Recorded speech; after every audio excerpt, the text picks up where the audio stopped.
Okay, dito tayo sa favorite number ko. Ito ay ang OnePlus Nord 3 5G. Tara, try natin to.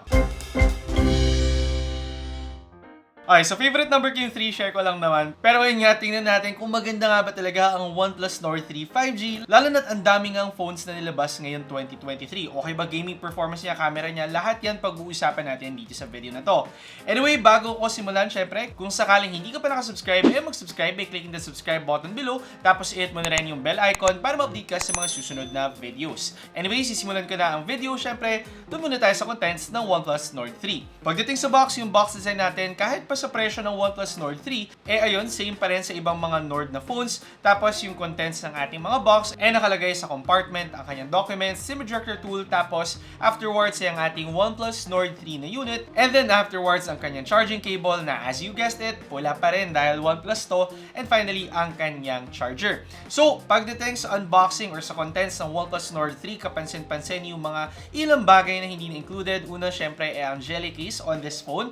Kailangan kayo ang mag-provide niyan. And then, yung kadalasan ng hindi in-include ngayon, ang wired earphones. So, two things na kailangan yung i-provide or bilhin kung bibili kayo ng OnePlus Nord 3. I suggest bago pa kayo kumuha ng OnePlus Nord 3, nakabili na kagad kayo ng kanyang case, sapagkat mapapansin na sa kanyang design, talaga nga namang napaka-glossy ng likuran ng phone na to.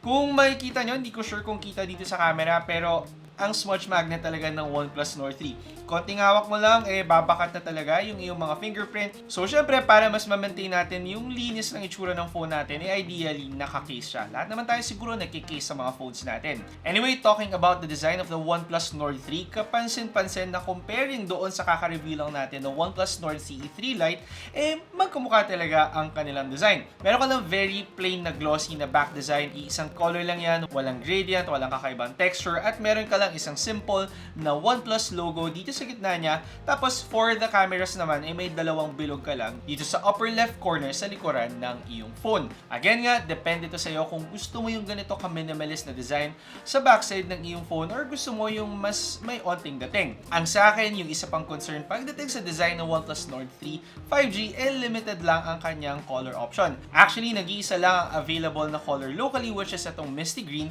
na personally gusto ko tong color na to. However, baka hindi ito para sa lahat. Moving on dito sa edges ng phone, meron ka pa rin yung powder finish na, again magandang contrast doon sa napaka-glossy na likod natin dahil mas matted yung finish ng kanyang edges. For the form factor, ang OnePlus Nord 3 di hamak nakakaiba mula sa kanyang predecessor. Para sa backside natin, medyo may pagka-flat na dito talaga sa dulong-dulo lang yung curvature or yung curve ng backside ng ating phone. And dito naman sa front side niya, talagang fully flat ang display ng OnePlus Nord 3 5G. To be honest with you guys, wala siya gaano pinagkaiba sa OnePlus Nord CE3 Lite na design. So, as long as gusto mo yung design na yun, for sure naman, magugustuhan mo ang design ng OnePlus Nord 3 5G. Moving on sa sides ng phone, nandito sa right side niya ang kanyang lock button. Tapos, andito nga yung, again nga, na-miss ko sa OnePlus phones, yung kanyang alert slider para pwede mong i-toggle between silent, vibrate, at saka sound mode ang iyong phone na, for me, malaking bagay. And then, nandito sa left side niya ang kanyang volume buttons. And finally, nandito sa baba, ang speaker grills, ang kanyang USB Type-C port, and then finally, ang SIM card tray. So, for this phone, wala na siyang headphone jack, something na kadalasan nating na-encounter for phones at this price point. Pagdating sa fingerprint sensor, yan ay nasa screen ng iyong OnePlus Nord 3 5G, at sa specs naman ng screen niya, masasabi kong may significant upgrades tayo na nakukuha on this phone versus yung predecessor niya. Unang-una pa lang, mas malaki ang screen ng phone na to. So, kung habol mo yung additional screen real estate, syempre matutuwa ka on this phone, mas mabilis ang kanyang refresh rate, and also mas mataas ng slightly ang kanyang resolution. Meaning lang, bigger, better, smoother ang display ng OnePlus Nord 3 5G. For the speakers, same pa rin naman as before na stereo speakers. And for this price kasi, sa akin talaga dapat lang naka-stereo speakers ka na. Actually, yung mga phones na naka-mono speakers at this price, nadi-disappoint na talaga ako.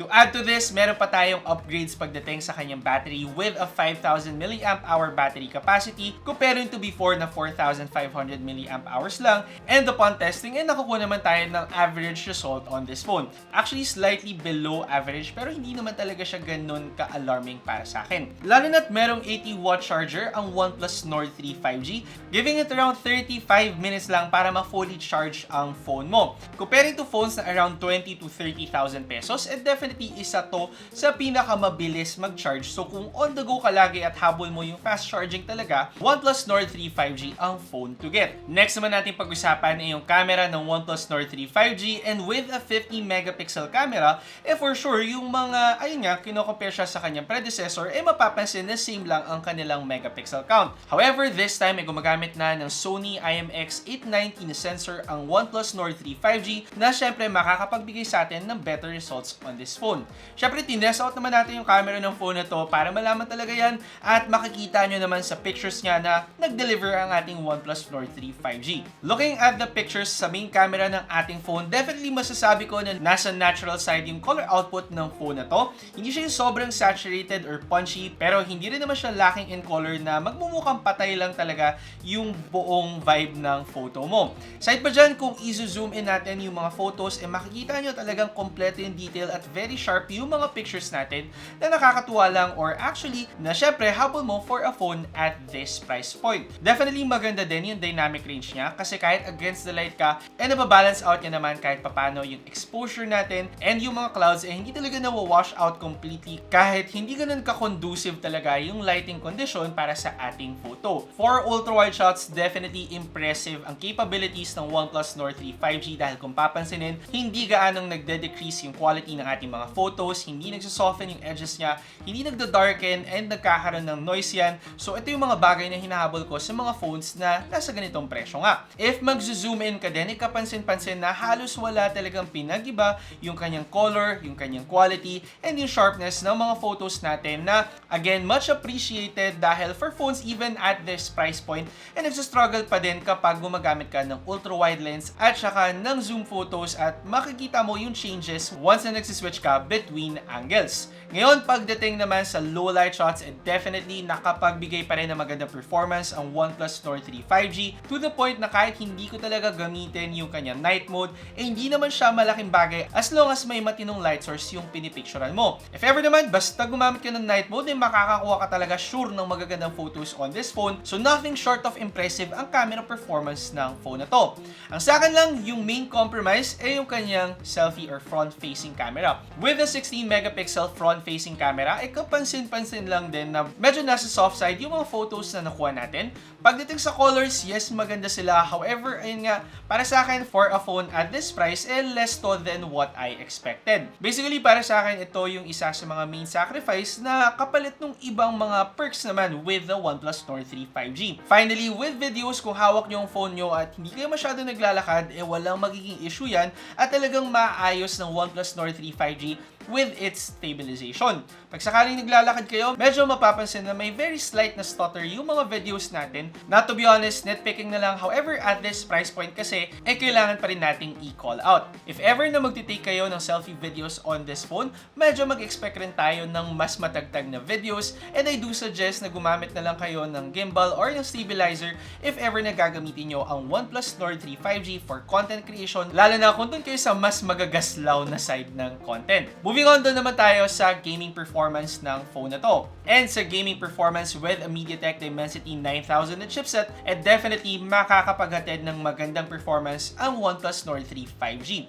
Syempre, tinest out ko to at pagdating sa benchmarks nakakuha tayo ng matataas na score, especially for phones na under 30,000 pesos. Umabot tayo ng 800,000 sa Antutu, and isa to sa may pinakamataas na scores for phones between 20,000 to 30,000 pesos. Meaning lang na to, kung sakaling habol nyo yung mabilis na performance sa mga ganitong price range, isa dapat to sa mga primary options niyo. Lalo na pagdating sa MediaTek Dimensity 9000 na chipset, ito yung mga mahanap pong chipset for phones na binabansagang flagship killer, yun nga lang mga 1 to 2 years ago. Moving on, syempre, tinest out natin at ito yung mga gaming footages natin with the OnePlus Nord 3 5G. With gaming dahil sa MediaTek Dimensity 9000, definitely mataas yung mga settings na nakuha natin at nag-run yan smoothly dito versus sa OnePlus Nord 3 5G. Ngayon meron na siyang mas malaki at maganda overall na display, tapos kakibat pa ng kanyang stereo speakers, and definitely mas immersive yung gaming experience para sa akin. At kahit naglaro ako ng Call of Duty, talagang napakaswabe lang ng laro ko dito sa phone na to. Very responsive at napakabilis lang, so even games na FPS, talagang ma-enjoy mo yung bilis ng phone na to. For a game like Genshin Impact, umabot tayo ng kahit medium settings on this phone, so testament lang yun na talagang malakas ang performance ng OnePlus Nord 3 5G. However, I do suggest na babaan nyo yung settings sa Genshin Impact para mas lalong hindi tayo maka-encounter ng thermal problems dahil upon playing Mobile Legends after 2 to 3 hours on this phone, nakaramdam tayo ng init on the OnePlus Nord 3 5G. Hindi naman siya umabot sa alarming na temperature para sa akin, which is around 41 to 42 degrees para sa external na parts ng iyong phone. However, given na mas mainit siya than other phones na na-review ko this year, masasabi ko pa rin na para mas mapahaba lang yung lifespan ng iyong phone, ideally maglaro ka ng 2 to 3 hours on your phone tapos ipagpahinga mo siya ng saglit. For now, masasabi ko lang na better than OnePlus phones before na talagang mas mataas pa yung temperatures na nakukuha ko.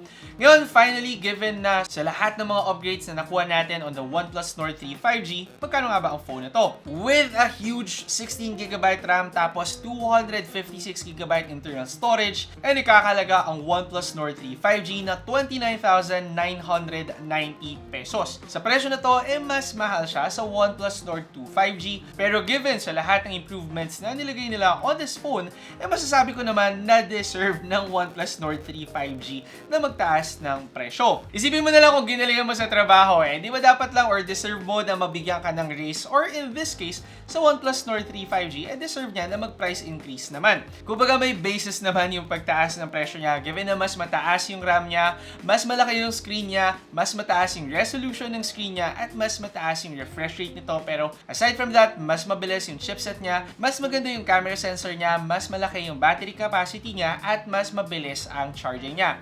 Basically, on all sides or all aspects na ine-expect mo on the phone, in-improve yan ng OnePlus Nord 3 5G. Yung nag-iisang compromise lang, yung pagbaba ng megapixel count ng kanyang camera. Pero aside from that, para sa akin, nagde-deliver ng maayos na performance at magagandang features ang OnePlus Nord 3 5G for its price. Yes guys, hindi naman ako detached pagdating sa presyo ng mga phone, and alam kong nandun sa mas premium side ang OnePlus Nord 3 5G.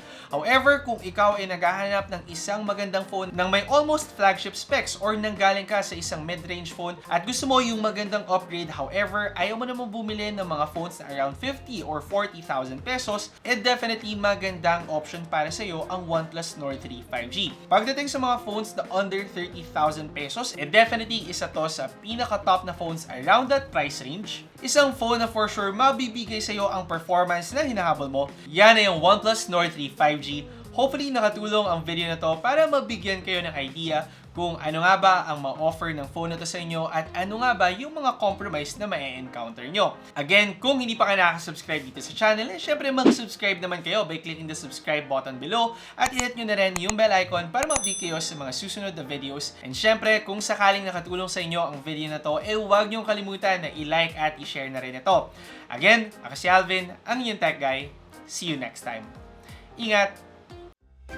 Nagustuhan nyo ba ang video ko? I-check out nyo ang aking channel for more phone, gadget, and laptop reviews. Tapos, meron pa akong tech tips and guides. Mag-subscribe by clicking the subscribe button below at i-hit nyo na rin ang bell icon para sa mga susunod ko pang videos.